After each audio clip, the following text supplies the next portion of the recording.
Bonjour, bonjour.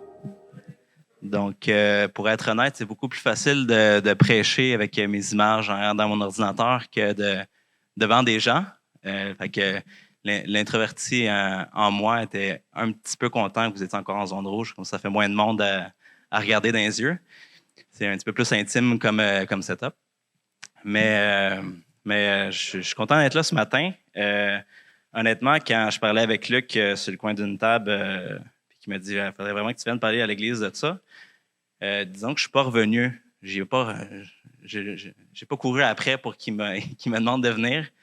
Il a fini par me relancer une couple de mois après. Il dit ouais, on finit la série Voir comme Dieu voit. Ça serait vraiment bien. Ça marcherait bien dans la thématique. Fait que j'ai fini par dire oui. Fait que j'ai pas fait ça souvent. Fait que ayez grâce de moi. Donc Luc, comme Luc a dit, je suis le papa de 5 merveilleux enfants. Je ne sais pas si on pourrait mettre la photo de ma famille pour ceux qui ne me connaissent pas. Donc, on est parents de 5 merveilleux enfants de 8 ans et moins. Et comme Luc l'a dit, je suis l'époux de Claudine, la merveilleuse et magnifique Claudine Chaussé. Et je ne dis pas ça parce que mon beau-père est là. Je le pense vraiment. Mais oui, fait que c'est ça. Fait qu'on est famille d'accueil. Il y en a quelques-uns qui nous connaissent ici, qui connaissent un peu notre histoire de comment ça a commencé ici, parce qu'on habitait ici à l'Assomption dans le temps qu'on a décidé d'être famille d'accueil. Puis, mais je vais vous parler un petit peu plus en détail durant mon message de notre histoire, puis qu'est-ce qui nous motive à être famille d'accueil, qu'est-ce qui nous motive à faire ce qu'on fait.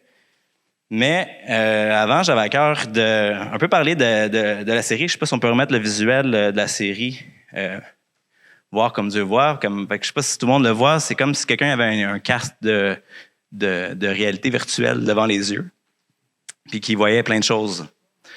Donc, finalement, après coup, après que Luc m'a demandé de prêcher, puis je commence à préparer mon message, je me suis rendu compte que ça représentait quelque chose, ça représentait voir comme Dieu voit, mais pas nécessairement de la bonne façon. Fait que je vais, avec cette information-là, on va passer à un verset, un passage de la Bible qui est dans Matthieu 15, verset 1. Je ne vais pas lire au complet, mais je vais souvent faire référence à ce passage-là, puis je vais vous expliquer le contexte un petit peu. Alors, c'est décrit. Alors, des pharisiens et des maîtres de la loi viennent de Jérusalem pour voir Jésus et lui disent: tes disciples n'obéissent pas à la tradition des ancêtres. En effet, avant de manger, ils ne se lavent pas les mains. C'est une thématique pandémie de ne pas se laver les mains. Mais ce que je veux en venir avec ça, c'est que c'est les pharisiens et les maîtres de la loi. C'était les personnes qui étaient zélées pour la religion dans le temps de Jésus. Puis ils sont tellement zélés que si on regarde le passage avant, parce que c'est écrit qu'ils viennent de Jérusalem. Mais dans notre église à la maison, on parlait de ce passage-là. Puis là, Claudine avait énoncé comme il venait de Jérusalem, mais il était où en ce moment? Fait que là, si on revient au chapitre 14, ça dit un peu où ce qu'il était rendu. Puis ça dit qu'il était... on peut le lire. Il était... c'est écrit qu'après avoir traversé le lac, ils arrivèrent dans la région de Génézareth. Donc ça, c'est environ 100-120 kilomètres de Jérusalem. Fait qu'à pied puis en chameau, ils ont fait 100-120 kilomètres pour aller dire à Jésus que ses disciples ne se lavaient pas les mains. C'est pas quelqu'un qui est tiède qui fait ça. C'est pas quelqu'un qui est pas motivé. C'est pas quelqu'un qui est... C'est quelqu'un qui est hyper religieux, oui, mais hyper motivé, puis hyper dans sa foi, hyper en feu.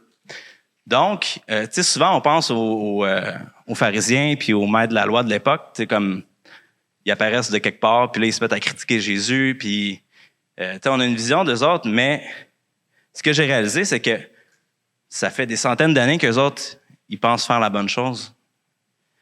La loi leur dit qu'il faut qu'ils fassent ça pour être proche de Dieu. Fait qu'ils font la loi, puis ça marchait comme ça depuis des centaines d'années. Fait que c'est pour ça qu'ils font 120 kilomètres pour dire à Jésus: « Hey, tes disciples font pas ce que la loi dit de faire. » Puis là, après ça, Jésus, qu'est-ce qui arrive? C'est que il leur explique un petit peu comme votre cœur n'est pas à bonne place, puis vous utilisez la loi pour pas nécessairement pour pourquoi la loi a été faite. Puis, un petit peu plus loin, ça dit, il fait référence à une prophétie d'Ésaïe, qui est au verset 8 et 9. Ça dit, « Ce peuple prétend s'approcher de moi et m'honore des lèvres, mais son cœur est éloigné de moi. C'est faussement qu'il m'honore en donnant des enseignements qui sont des commandements humains. » Fait que ce qu'on se rend compte, que Jésus fait référence à ça, c'est que les chefs de la loi, ils étaient zélés pour Dieu, mais pas pour les bonnes raisons. Ils étaient zélés, il y avait une vision de Dieu. Ils voyaient comme Dieu voit. Tu sais, dans la thématique qu'on est en ce moment, moi, ça me dit qu'il faut faire attention des fois à comment on voit, comme Dieu voit. Il ne faut pas oublier que des fois, on peut être religieux. Fait que là, l'histoire continue, puis là, les disciples disent à Jésus, parce que les disciples, ils respectaient quand même, ou ils avaient quand même peur des chefs de la loi qu'il y avait dans le temps. Fait que là, ils vont dire à Jésus, « Hey, t'as vraiment choqué les chefs de la loi. » Ils ont fait 120 km. Ils devaient dire à Jésus, comme, « Fais attention à ce que tu dis, t'as choqué les chefs de la loi. » Puis là, Jésus, il va leur dire, au verset 14, « Laissez-les. Ce sont des aveugles qui conduisent des aveugles. Si un aveugle conduit un aveugle, ils tomberont tous les deux dans un fossé. » Donc, je reviens à mon illustration pour la série avec le casque de réalité virtuelle. J'ai une super illustration que Luc Chaussé m'avait filmée il y a 2 Noël à peu près. En tout cas, je ne sais plus trop avec la pandémie, là, le temps passe différemment. Je ne sais pas si on pourrait mettre la vidéo de moi. Ou ce que j'expérimente, c'est quoi? La réalité virtuelle. Fait que tu peux le partir.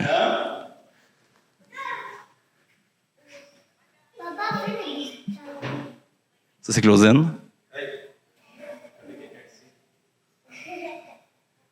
Puis ce qui est dans l'écran, c'est ce que je vois moi.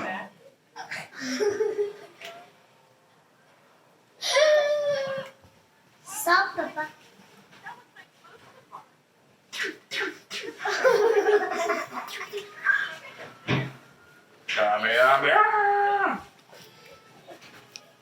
Hey, c'est bizarre, ça. Donc c'est ça. Donc, suite à cette illustration-là, je trouvais que le verset qui disait « Laissez-les, ce sont des aveugles qui conduisent des aveugles. Si un aveugle conduit un aveugle, ils tomberont tous les deux dans un fossé. » Fait que moi, ce que je vois les religieux, même aujourd'hui ou à l'époque, c'est qu'ils ont une vision de Dieu. Ils ont leur casque de réalité virtuelle. Ils voient la loi, puis ils voient Dieu aux yeux de la loi. C'est une vision de Dieu, mais c'est pas nécessairement la vision complète. Fait que c'est pour ça que Jésus arrive puis il dit qu'il est venu accomplir la loi. Il est venu fermer la boucle. Fait qu'il manquait l'aspect Jésus, l'aspect plus du cœur que la loi apportait pas. La loi cherche à changer un comportement, mais Jésus, lui, cherche à changer les cœurs.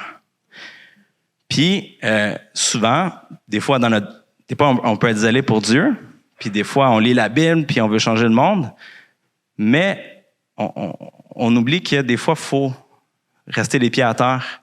Faut des fois pas juste mettre notre casque de réalité virtuelle, puis voir Dieu, puis voir d'être zélé, parce qu'on a juste l'air ridicule. Tu sais, je veux dire, moi, dans mon jeu, j'étais vraiment hot, là. C'est un jeu de Star Wars, là, fait que j'étais un Jedi, fait que ça, c'est vraiment cool.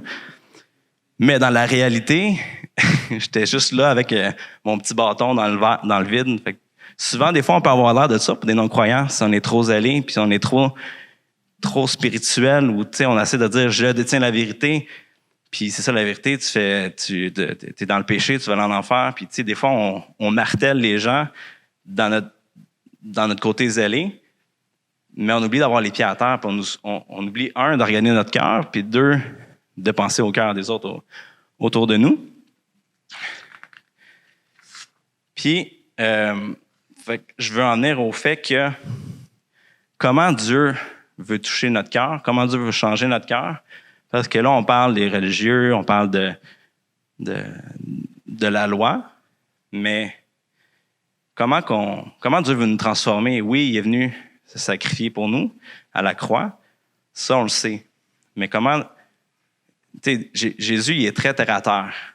Il va donner plein d'histoires. Je veux dire, on peut juste regarder le nombre d'émissions qu'on regarde sur Netflix par semaine ou par année pour comprendre qu'on aime ça, se faire parler par des histoires. On aime ça, vivre des émotions. On aime ça, les choses visuelles, parce que on comprend beaucoup plus de choses facilement.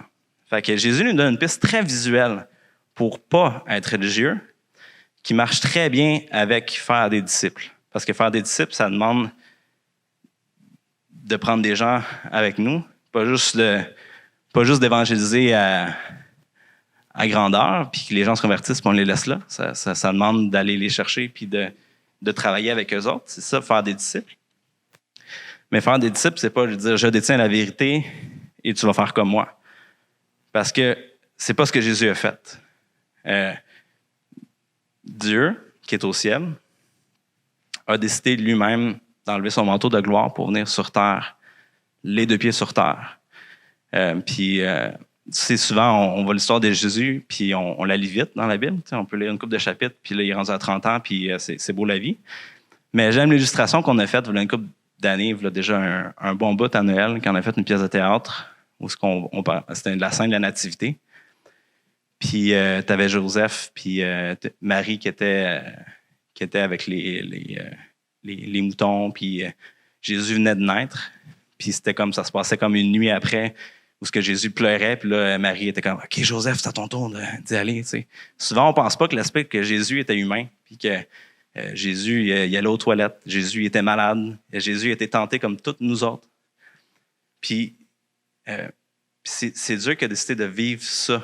Il a enlevé son manteau de gloire, d'où ce qu'il était. Il était confortable au ciel. Il n'était pas exposé à la chair humaine, parce qu'il était dans les cieux, puis il était en arrière d'un rideau. Puis si quelqu'un voulait parler à Dieu, il fallait qu'il rentre dans le rideau. Puis s'il n'était pas peur, ben il était mort. Fait que c'était pas compliqué. Mais Jésus a décidé de venir sur terre, les pieds sur terre, pour se donner en sacrifice. Puis, Jésus nous demande d'être comme lui. Il a demandé à ses disciples, puis il a enseigné à ses disciples pendant le temps qu'il était là. Puis, ce qu'il enseignait, c'était pour que ses disciples l'imitent. Fait que, on peut lire dans Jacques une façon que Jésus veut qu'on l'imite pour qu'on ait accès à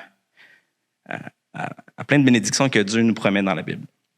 Donc, c'est dans Jacques 1, versets 26 et 27. « Si quelqu'un croit être un bon chrétien, mais n'est pas maître de sa langue, il se trompe lui-même, et sa façon de pratiquer la religion ne vaut rien. Aux yeux de Dieu, notre Père, voici la façon parfaite de pratiquer la religion. Prendre soin des orphelins et des veuves dans leur malheur, et ne pas se laisser salir par les choses du monde. » Donc, souvent, quand on lit ce verset-là, on se rappelle de faut prendre soin des veuves et l'orphelin, puis on oublie l'autre aspect qui dit qu'il faut ne pas se laisser salir par les choses du monde. Fait que ça fait quand même partie de ce verset-là. Puis souvent, quand on est chrétien, on focus beaucoup sur se préserver, de ne pas se salir des choses du monde. Mais on oublie l'aspect prendre soin de la veuve et de l'orphelin. Donc, je veux en venir à vous partager un peu mon expérience que je vis avec ma famille, parce qu'on croit vraiment que ce qu'on fait, c'est pour faire des disciples. Puis c'est pour ça qu'on accueille des enfants chez nous, puis que faire des disciples, c'est pas quelque chose qui se fait une fois par semaine le dimanche matin, mais c'est quelque chose qui se fait au quotidien. Fait qu'on s'est dit, pourquoi pas le faire au quotidien avec nos enfants, accueillir des enfants chez nous. Donc, je vais vous expliquer un petit peu qu'est-ce qui nous a motivés à l'origine pour être famille d'accueil. On n'habitait même pas à l'Assomption dans ce temps-là. On était jeunes mariés. Puis Claudine me parlait que peut-être un jour, elle aimerait ça, peut-être être famille d'accueil. Puis moi, j'étais comme. Moi, j'ai d'une famille de on est trois frères, puis je suis le plus jeune. Fait que moi, j'avais jamais entendu un bébé pleurer de ma vie. J'étais bien. J'avais pas été exposé nécessairement à tout le fardeau, que ça apporte un enfant. Fait que moi, j'étais comme, j'aimerais peut-être ça avoir un ou deux enfants, mais famille d'accueil, je sais pas trop. Fait qu'on a décidé d'aller vivre un an au Mexique, où ce que Claudine elle a grandi, où ce que Luc a amené sa famille pendant un certain nombre d'années. Puis, fait qu'on on est allé à cette mission-là pendant un an. Puis, on a été exposé à faire un peu comme une famille d'accueil, parce qu'on s'occupait beaucoup de 3 enfants qui étaient dans le village proche. Puis c'était une mère monoparentale qui travaillait au champ à peu près 8 à 9 heures par jour pour cueillir des fraises qu'on mange ici à l'épicerie pour quelques dollars. Puis, mais elle avait 3 enfants à s'occuper. Puis c'était quand même assez dysfonctionnel. Puis fait qu'on essayait de faire notre mieux pour s'occuper des autres. Puis Manine les a confiés pendant 2 mois pour gérer une situation avec sa sœur qui se faisait battre. Fait qu'on a pu s'en occuper à temps plein pendant 3 mois. Fait qu'on a vécu un peu qu'est-ce que ça vivait une famille d'accueil non officiellement au Mexique. Puis à la fin de notre voyage, on avait à cœur de venir au Québec. Puis on se demandait comme on veut revenir au Québec, mais on veut pas laisser ce qu'on a en arrière, ce qu'on a vécu ici en arrière. On veut comme continuer à le vivre au quotidien ici. Fait qu'on s'est dit comment qu'on peut faire. Il faut pas oublier de continuer ce qu'on fait, mais au Québec. Fait qu'on savait pas trop encore comment ça allait se passer jusqu'au jour que je trouve dans le journal, ou Claudine trouve dans le journal l'annonce qui disait qu'il y avait besoin de famille d'accueil puis qu'il y avait une soirée d'information. Fait que c'est comme ça que ça a débuté, c'est comme ça qu'on a embarqué là-dedans, parce qu'on s'est dit, c'est exactement qu'est-ce qu'on faisait là-bas. On peut l'appliquer, copier-coller ici. Mais dans notre vision, on voulait vraiment beaucoup aider les parents. Puis on s'est rendu compte qu'en tant que famille d'accueil, c'est vraiment plus centré sur les enfants. Mais on a quand même gardé ces valeurs-là dans notre façon de s'occuper des enfants quand on est arrivé comme famille d'accueil. Puis je vous dirais que ça a l'air beau d'être famille d'accueil. On a accueilli quelques enfants avant d'avoir les enfants qu'on a en ce moment. Les 2 plus vieux, on les a à vie. Tous les enfants que vous avez vus là, on les a à vie. Mais les 2 premiers qu'on a eus, pendant un an, on ne savait pas qu'elle allait rester avec nous toute leur vie. Fait qu'il y avait beaucoup de contacts avec les parents biologiques. On faisait beaucoup de taxis entre chez nous et les parents biologiques. Puis on était beaucoup exposés aux parents. Puis dans nos valeurs, on voulait vraiment beaucoup respecter les parents, beaucoup comprendre les parents, même si c'est pas toujours facile, parce que c'est facile de juger avec nos lunettes de bons chrétiens, des fois. Parce que moi et Claudine, on vient de 2 familles chrétiennes très fonctionnelles. Où ce que nos parents sont bien ensemble, on n'a pas été abusés, on n'a pas été violentés, on n'a pas vécu de choses très traumatisantes dans notre vie avec notre famille. Fait qu'on est vraiment graciés de ça, parce que c'est pas nous autres qui avons choisi de vivre ça. C'est un cadeau qu'on a reçu, qu'on n'a pas choisi d'être. Puis quand on a été exposé aux difficultés des parents, aux difficultés des enfants, ça nous a déchiré de voir qu'eux autres, ces enfants-là, n'ont pas choisi leur situation, n'ont pas choisi de grandir dans des foyers dysfonctionnels. Puis on s'est rendu compte que les parents n'ont pas choisi leur famille non plus, parce que leurs parents ont vécu des choses très inimaginables. Souvent, ils font juste répéter les choses qu'ils ont vécues. C'est comme un cycle d'une génération à une autre. Puis c'est facile de juger quelqu'un qui prend pas soin de ses enfants. C'est vraiment, c'est pas comme ça qu'on prend soin d'un enfant, puis tout. Puis ce qu'on a réalisé, c'est qu'on ne pouvait pas juger, parce que nous autres, notre bagage qu'on a, on le mérite pas. On n'est pas meilleur qu'un autre. Puis des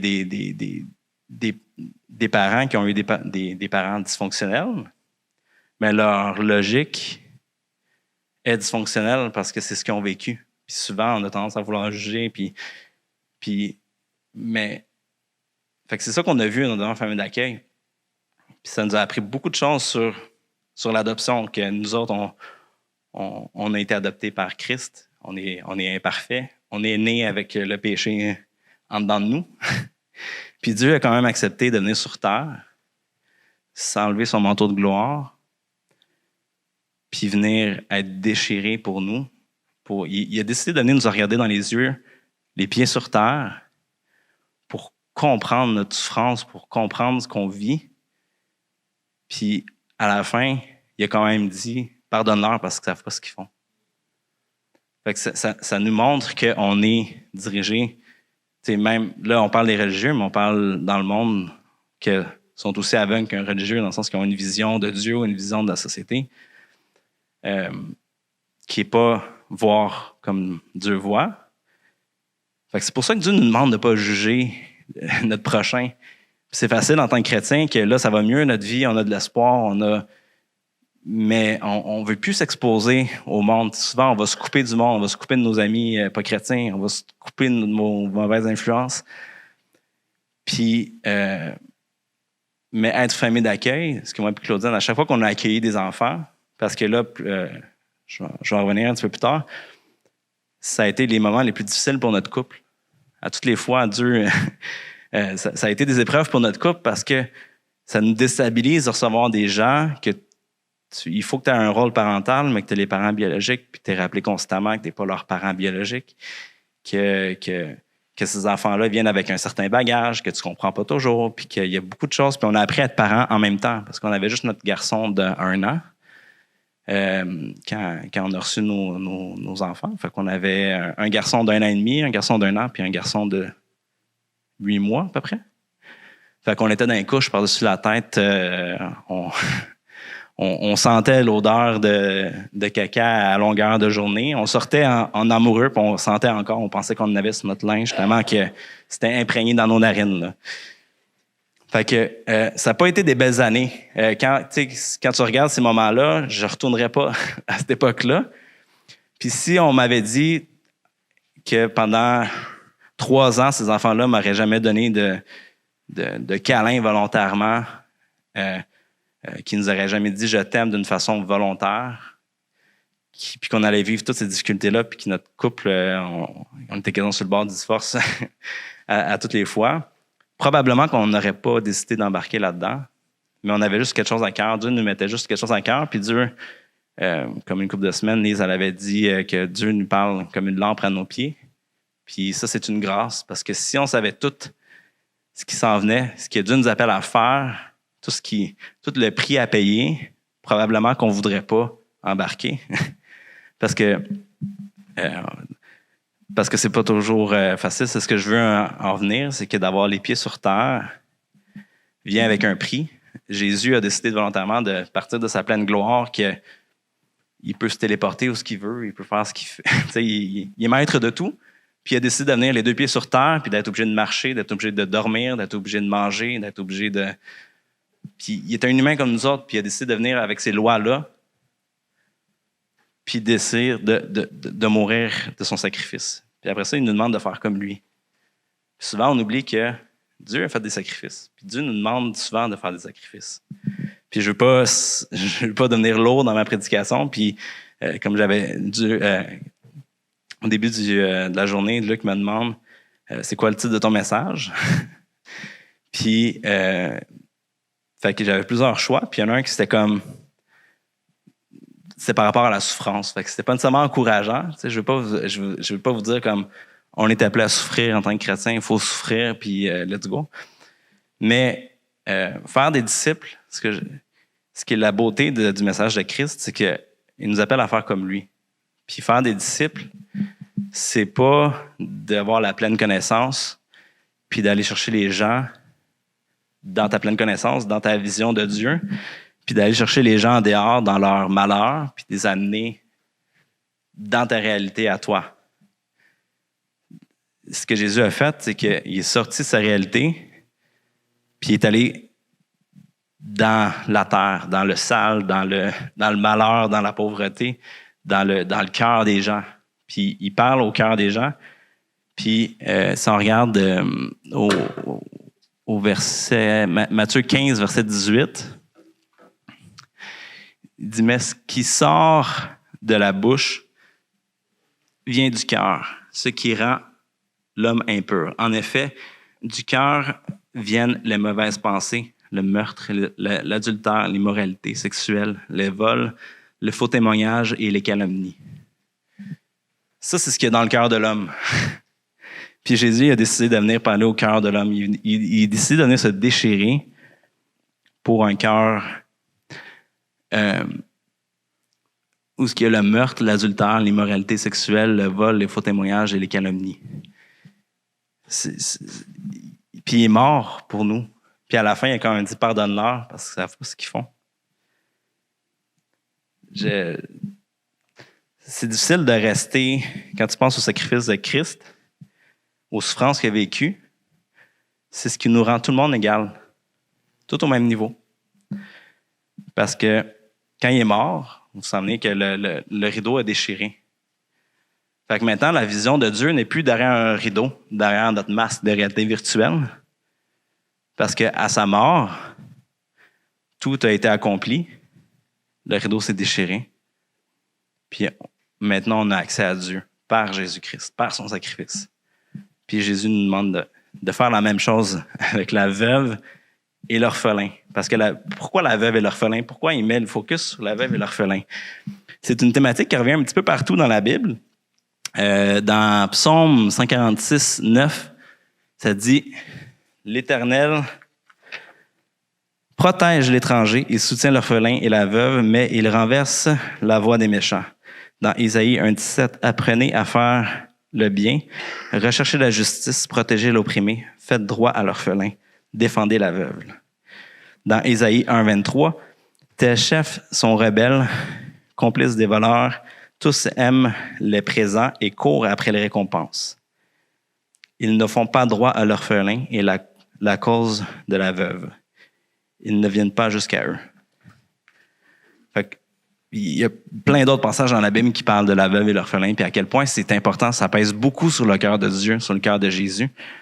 Puis c'est au cœur même de l'image parfaite qu'un chrétien devrait être. Parce qu'il parle de la forme la plus pure du message de Christ, de comment tu peux l'appliquer, c'est de prendre soin de la veuve et l'orphelin. Puis la veuve et l'orphelin, ce que ça représente aujourd'hui, ça représente les mères monoparentales, ça représente les enfants de la DPJ, ça représente ton voisin qui vient d'avoir un enfant, mais qui a été maltraité toute sa vie, qui ne sait pas comment s'occuper d'un enfant. Ça représente plein de gens dans la société aujourd'hui, mais ça représente rarement quelqu'un qui va bien dans la vie. Ça représente quelqu'un qui a vécu une injustice, puis qui ne peut pas nécessairement te redonner ce que tu lui donnes. Parce qu'une veuve, tu vas t'occuper d'une veuve, mais elle ne peut pas vraiment te redonner un retour ce que tu lui donnes. Tu vas t'occuper d'un orphelin, mais ça ne veut pas dire qu'il va t'accepter comme parent. Puis, en tant que famille d'accueil, ce qu'on vit, c'est d'accepter le risque de faire tous ces efforts-là pour leur donner tout l'amour qu'on peut, de sacrifier notre temps, notre argent, notre jeunesse, nos nuits de sommeil. On pourrait vivre pas mal plus tranquille qu'avec 5 enfants, mais on a décidé de le faire. Puis, ça demande un certain sacrifice. C'est lourd à vivre des fois, mais quand on regarde en arrière, quand on a déménagé à Magog, on a changé de travailleur social, on a changé de système un petit peu, puis on parlait avec la directrice là-bas, puis elle regardait notre dossier, puis elle dit comme « Vous avez fait plein de choses que la DPJ ne recommande pas de faire aux familles d'accueil, qu'on ne serait pas censé faire à cause qu'on avait compassion des parents, puis on voulait les respecter, puis on voulait essayer de les comprendre, essayer de voir leur cœur, puis au lieu de juste les juger, puis d'être fâché de leur comportement. » Puis la directrice, elle me dit « Mais ça a été les choses les plus bénéfiques pour vos enfants. » Puis on ne savait pas ce qu'on faisait dans le temps. Dans le quotidien, on savait qu'on faisait la volonté de Dieu, puis on était obéissant. Puis même à travers la souffrance, même à travers... On a vécu plein de choses miraculeuses, plein de bénédictions. Puis après ça, on regarde en arrière avec les yeux de quelqu'un qui est à l'extérieur, qui a lu notre dossier. Puis on fait comme, c'est pas notre intelligence qui a fait en sorte qu'on a fait des choses qui étaient bonnes pour ces enfants-là. C'est Dieu qui était avec nous. Dieu nous a supportés. Dieu était avec nous à travers tout ça. Puis c'est ce qui a fait en sorte que quand on a décidé d'en accepter 2 nouveaux, on savait un petit peu plus dans quoi qu'on s'embarquait. Fait que c'est pour ça que, rendu à Magog, on a décidé d'en prendre 2 nouveaux. Donc, c'est pour ça qu'on est tombé à 5 enfants. Puis, sauf que là, c'était comme, on en voulait dans 1 an à peu près. Puis, le lendemain, ils nous ont rappelé, ils nous ont dit, on en a 2, est-ce que vous les prenez? On s'est rendu disponible, on le fait.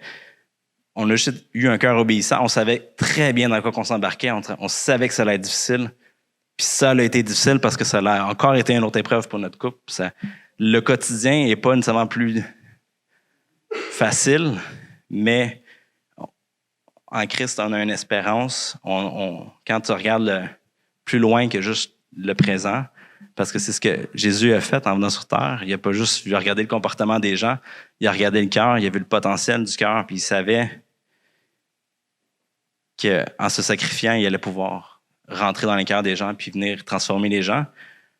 Puis c'est ce que Dieu nous demande. Il ne nous demande pas d'être passif, assis dans notre confort, dans notre religion, mais il nous demande de sortir de notre zone de confort. Puis il nous demande que ça nous coûte quelque chose. C'est toute la thématique du Nouveau Testament que Jésus prépare ses disciples à dire « Hey, préparez-vous à souffrir pour moi ». Puis vous avez regardé tous les disciples, comment ils sont morts, puis vous avez fait comme « Ouais, finalement, il avait raison ». Puis tu regardes toutes les lettres de Paul qui vit toutes sortes de tribulations. Que la souffrance est une thématique constante dans le Nouveau Testament, mais ça dit que la souffrance est une grâce dans la Bible.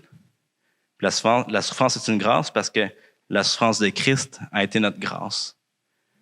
Puis notre souffrance, de sortir de notre zone de confort puis de se rendre vulnérable en s'occupant de quelqu'un, en faisant des disciples, ça va nous coûter quelque chose parce que tu sors de ta zone de confort, tu sors de ta religiosité, de ta vision de Dieu, pour essayer d'aller comprendre qu'est-ce qu'il vit dans son cœur, d'aller regarder son cœur, pas juste regarder son comportement, dire c'est un pécheur, mais c'est d'essayer de voir puis d'être déchiré par sa situation. Tu sais, comme nos enfants, ce qu'ils ont vécu, il y a des enfants qui vivent des choses pas mal plus graves que ce que nos enfants ont vécu.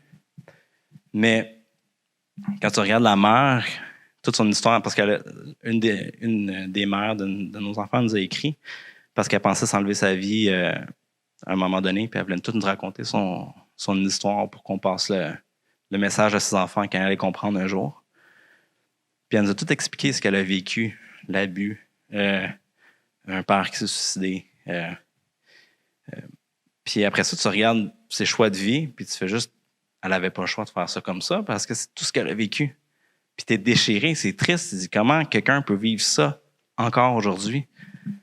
Puis ce matin, juste par curiosité, je suis allé voir le nombre de chiffres de signalements à la TPJ par année. Puis le chiffre était tellement grand que j'ai juste retenu le nombre par jour. C'est en moyenne environ entre 350 et 364 signalements à la DPJ par jour. Fait que ça, c'est des enfants qui vivent de l'abus. Je suis sûr que là-dedans, il y a des signalements qui ne sont pas nécessairement fondés. Mais c'est des enfants qui souffrent. Puis c'est des familles dysfonctionnelles. Puis la pandémie, elle a juste mis en lumière notre société dysfonctionnelle. Il y a tellement plein de veuves dans les CHSLD qui sont laissées eux-mêmes tout seuls. Il y a tellement plein de familles qui ne savent pas comment élever des enfants. J'ai un ami qui a une application qui s'occupe des mamans. Puis ça démontre à quel point il y a un très haut pourcentage de jeunes mamans, des nouvelles générations qui ont des maladies mentales, de dépression, d'anxiété. Puis que ça n'a jamais été aussi haut pour cette génération-là, mais là, cette génération-là commence à avoir des enfants. Puis là, on s'attend à ce que ces personnes-là puissent s'occuper d'une façon saine de leurs enfants. Ça démontre juste le côté de plus en plus dysfonctionnel de la société. Puis on peut rester assis chez nous à dire « je vis ma vie chrétienne ». Je focus beaucoup sur me séparer des souillures du monde. Mais il ne faut pas oublier que Christ nous appelle à sortir de notre zone de confort puis faire des disciples. Puis faire des disciples, ça demande de garder les pieds sur terre. Ça demande de faire des sacrifices. Ça demande, ça demande tout de toi. S'occuper de la veuve et l'orphelin, c'est tout donner ce que tu as, puis d'espérer que Dieu va faire le reste. Puis là, en ce moment, la lutte qu'on vit avec nos enfants, c'est que ça peut être frustrant pour nous autres de s'imaginer que ces enfants-là, on a tout donné, puis qu'à l'adolescence, ils décident de juste partir parce que peut-être qu'on est trop sévère avec eux autres, puis qu'ils décident de dire, ben, venez me chercher, je veux pas être dans cette famille-là, puis ils auraient le droit de le faire. Mais parce qu'il y a plein de situations, ce que tu vois des gens qui ont adopté des enfants à l'étranger, ou des gens qui ont adopté, puis que l'enfant n'a jamais voulu respecter leur rôle parental, puis les appeler papa, maman, mettons. Puis c'est moins présent ici, mais aux États-Unis, c'est pas un marché, là, mais il y a beaucoup de gens qui ont adopté, puis qui ne sont pas satisfaits de leur adoption, puis qui mettent ces enfants-là en DPJ. Parce qu'ils n'ont pas accepté leur rôle parental. Ils n'ont pas accepté que les enfants n'ont pas accepté de se faire adopter. Fait que ça me démontre beaucoup le cœur humain que, oui, je veux faire une bonne chose, je veux adopter un enfant, je veux m'occuper des gens, mais je veux pas que ça me coûte quelque chose. Puis, s'occuper d'un enfant qui va peut-être jamais te regarder dans les yeux puis il va dire papa, puis qui va t'accepter comme père, c'est souffrant, ça fait mal. Mais ça n'empêche pas que je peux essayer d'en faire un disciple, puis je peux essayer de travailler dans sa vie. Puis s'il décide de ne pas changer de comportement, puis s'il y a un trop lourd bagage pour que je puisse faire quoi que ce soit, mais ça appartient à Dieu. J'ai fait ma part, j'ai été fidèle, puis Dieu va s'en occuper. Il y a beaucoup de cas, parce qu'il y a des enfants qui sont tellement brisés, qui sont tellement dysfonctionnels, qui ont des maladies mentales, puis qui sont juste brisés, puis qui ont beaucoup de colère, beaucoup de violence, puis que humainement, tu ne peux rien faire. Puis souvent, tu ne peux pas toujours faire de quoi en tant qu'humain. Tu peux juste te mettre à genoux, puis te salir les mains, puis t'en occuper. Puis c'est ce que Dieu nous demande de faire en ayant les pieds à terre. Quand tu essaies de faire des disciples, il ne faut pas que tu perdes la notion que est-ce qu'en ce moment, j'essaie de l'amener dans ma réalité? Ou est-ce que j'ouvre ma réalité, puis je me rends vulnérable pour lui, puis je vais le chercher où ce qui est, puis je prends le risque de me déchirer, puis probablement que ça va t'amener des déchirures. S'occuper de quelqu'un qui est nouvellement chrétien, il peut te trahir, il peut te traiter de nom. La persécution ne vient pas juste du fait d'aimer Christ, puis quelqu'un te persécute parce que tu es chrétien. La souffrance peut venir du fait que tu vas vivre des injustices de quelqu'un que tu vas t'occuper d'une pauvre. Je suis sûr qu'Élise a plein d'histoires de personnes qui sont dans le besoin, qui essaient de profiter du système, puis que ça fait mal d'essayer de s'occuper de cette personne-là parce que tu sais qu'elle profite du système. Je suis sûr que Laurent, il y a plein d'histoires avec les Atikamekw qui s'en va s'en occuper puis qui n'acceptent pas toujours son aide. Je suis sûr qu'il y a plein d'histoires. Je suis sûr que Michael, quand il décide de venir puis de venir servir au Québec, je suis sûr qu'il y a plein de sacrifices puis il a vécu plein d'épreuves, mais qui pourrait vous raconter la liste de bénédictions qu'ils ont eues, la liste de belles choses qui est arrivée avec ce sacrifice-là. Puis, tantôt, j'ai dit, si on avait su que ça allait être aussi souffrant, on n'aurait peut-être pas embarqué initialement. Mais si on avait su toutes les bénédictions qu'on a vécues, tous les miracles qu'on a vécus, on t'aurait dit aussi que non, ça se peut pas. Ça peut pas arriver. Fait que autant ça peut être souffrant, autant que Dieu répond puis t'amène la bénédiction. Fait que pour vous encourager, par rapport à la souffrance, j'ai quelques versets à la fin. Une seconde.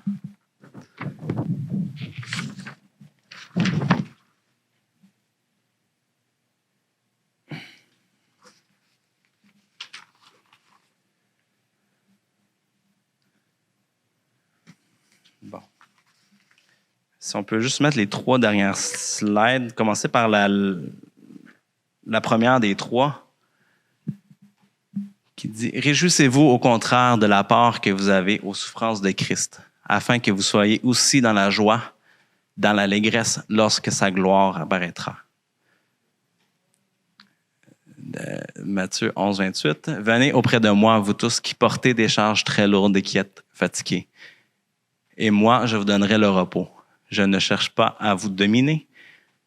Prenez donc, vous aussi, la charge que je vous propose et devenez mes disciples. Ainsi, vous trouverez le repos pour vous-même. Oui, la charge que je mettrai sur vous est facile à porter. Ce que je vous donne à porter est léger. Et la dernière, bien plus, nous sommes fiers même de nos détresses, sachant que la détresse produit la persévérance, la victoire dans l'épreuve, et la victoire dans l'épreuve, l'espérance. Or, cette espérance ne trompe pas, parce que l'amour de Dieu est déversé dans notre cœur par le Saint-Esprit qui nous a été donné. Donc, on voit quand même que la souffrance est inévitable si on veut être un chrétien. Si on veut vivre vraiment la chrétienté comme Dieu la voit, si on veut voir comme Dieu voit, on n'a pas le choix de se salir les mains. On n'a pas le choix d'aller en action. Sauf qu'en même temps, on va pouvoir être fiers de ce qu'on fait parce qu'on va voir Dieu agir, on va savoir que Dieu est avec nous. Fait que ma vision de voir comme Dieu voit et de faire des disciples, ça ne sera pas toujours facile. Puis si c'est facile, posez-vous des questions parce que des fois, ça se peut. Il y a quelqu'un que j'ai entendu faire un commentaire mané, c'est que si tu ne vois pas l'épreuve dans ta vie ou tu ne vois pas Satan dans ta vie, pose-toi la question si tu marches dans la même direction que lui ou si tu es confortable. Parce que l'ennemi en ce moment, avec la pandémie, je me parle à moi-même, c'est facile pour moi d'être resté chez nous à longueur de journée parce que je travaille à l'ordinateur, je travaille de chez moi, je ne suis pas confronté à tout le temps des gens. Puis ça m'apporte un confort énorme. Mais de venir ici devant vous, ça m'apporte un inconfort énorme. Mais je le fais, puis je vois la bénédiction, puis je vois que si ça peut servir à quelqu'un, ça vaut la peine. Puis, avec le déconfinement qui s'en vient, je vous demande d'analyser votre cœur. La dernière année et demie n'a pas été facile pour tout le monde, nous incluant. Mais ça nous a aussi amené dans un certain confort de rester chez nous. Il y en a même qu'avant la pandémie, une demi-heure de char pour venir à l'église, c'était trop. Il y en a même que pendant la pandémie, se connecter à un Zoom pour regarder la prêche, c'est déjà trop. Ça, c'est pas sortir de sa zone de confort. Avec le déconfinement qui s'en vient, je vous demande d'analyser votre cœur, de regarder comment je peux sortir de ma zone de confort. Est-ce que j'ai un voisin qui va pas bien puis j'ai tendance à le juger? Est-ce que je peux aller y offrir mon aide? Est-ce que je connais une mère monoparentale qui a besoin d'aide? Parce que le meilleur moyen d'aider un orphelin, c'est qu'il soit pas un orphelin. Si tu es capable d'aider une mère monoparentale qui est à bout avant qu'elle se fasse enlever son enfant parce qu'elle va commettre l'imaginable ou qu'elle va l'avoir négligé trop longtemps, puis que la DPJ vient chercher et qu'ils vont en faire un orphelin qui n'a plus sa mère biologique. Mais si tu es capable d'aller aider la mère puis qu'il reste avec elle, ben, tu vas avoir pris soin de la veuve et l'orphelin. C'est pas juste je vous parle de la DPJ parce que c'est nous ce qu'on vit plus en profondeur, mais il n'y a pas de limite à ce qu'on peut faire pour prendre soin de la veuve et l'orphelin. J'aime m'imaginer les voyages missionnaires à l'Église. Il y en a un qui s'en vient là, en 2022, je pense. Quand je pense à tous les voyages missionnaires que j'ai faits ou que les églises ont fait en général, pour avoir été sur une base qui reçoivent des groupes missionnaires, il y a quelque chose de miraculeux de partir en mission. Parce que souvent, tu vois les gens qui sont transformés. Ils viennent pas nécessairement, ils viennent pour aider, mais leur vie est transformée. Puis je pense à un groupe de jeunes qu'on a amené au Mexique.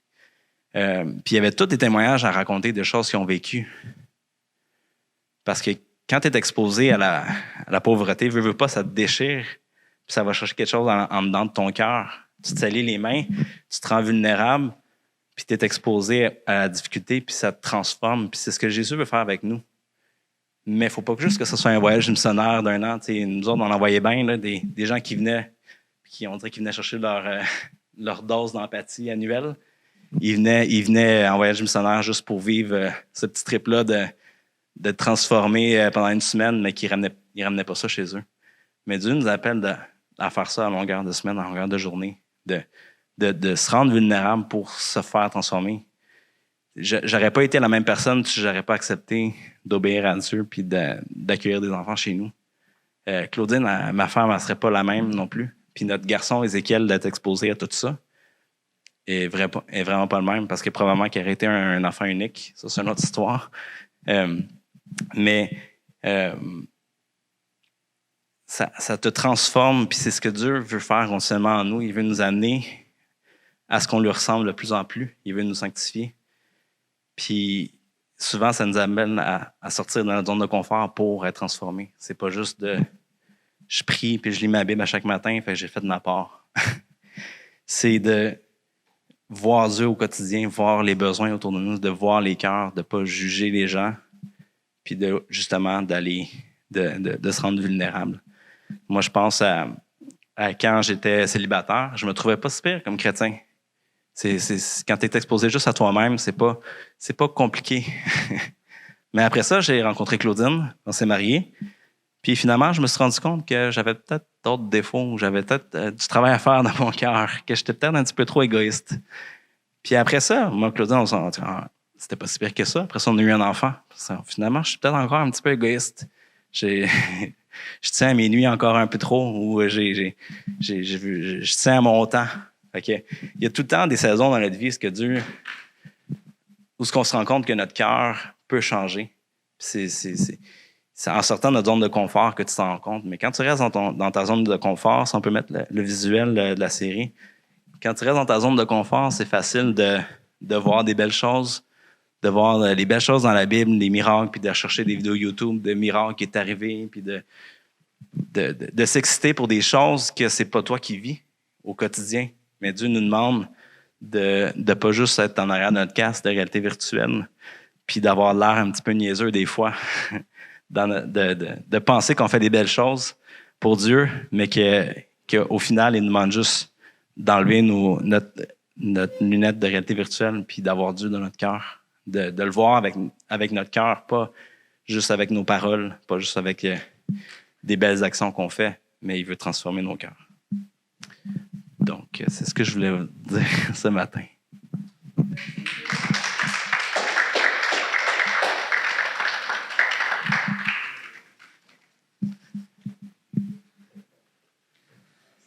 Merci. J'ai oublié mon linge. Pas grave.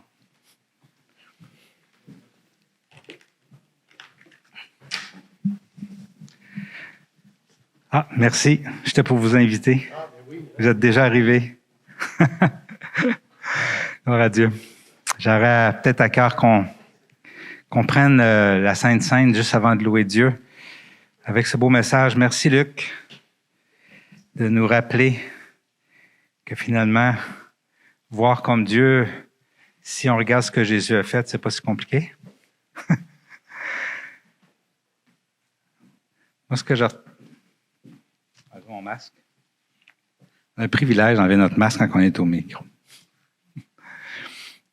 Ce que je retiens ce matin, c'est que Dieu nous invite à finalement laisser notre vie pour s'occuper des autres. On pourrait résumer ça comme ça. Jésus a laissé sa vie pour s'occuper de nous autres, puis là, il nous invite à laisser notre vie pour s'occuper des autres. Amen. C'est simple, hein?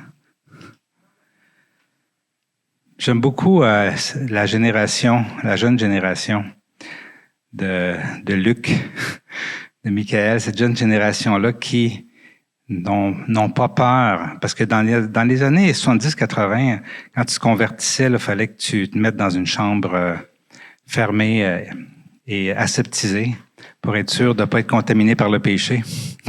On n'avait pas encore compris dans ce temps-là que c'est le Saint-Esprit qui nous protège. Et que Dieu, au contraire, nous invite à aller là où, justement, c'est pas aseptisé, là où le péché règne, pour pouvoir aider les pécheurs et les diriger vers Dieu qui peut les délivrer. Et la jeune génération, ils ont compris ça. Puis je trouve ça beau. Plus je parle avec eux autres, plus je dis, wow, ça c'est vraiment la façon de Jésus. laisser notre confort, laisser notre vie de côté et aller vers les personnes.